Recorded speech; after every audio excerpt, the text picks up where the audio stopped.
मी केलेला आहे. सगळ्या खासदारांची एक बैठक सुद्धा बोलावण्यात आलेली आहे.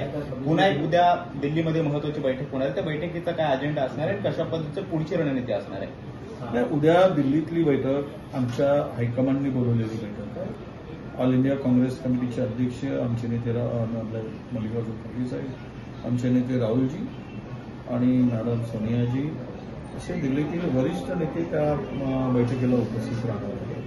त्यांचं मार्गदर्शन नवनियुक्त खासदारांना होणार आहे. त्याबरोबर राज्यातीलही आमच्या प्रमुख नेत्यांना त्यांनी बोलवलेलं आहे. मला वाटतं की पहिल्यांदा निवडून आल्यानंतर एक नेहमीची औपचारिक परिस्थिती त्यासाठी ती बैठक आयोजित केली आणि त्यानंतर कदाचित मग उद्या CWCची सुद्धा बैठक आहे सकाळी 11 वाजता आणि त्यानंतर हा कार्यक्रम आहे.